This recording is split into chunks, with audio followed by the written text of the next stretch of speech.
What's the meaning of Cherokee?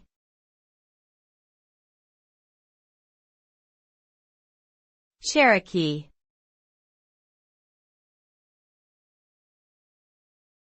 Cherokee.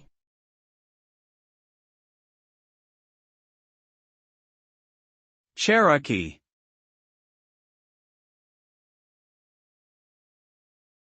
Cherokee.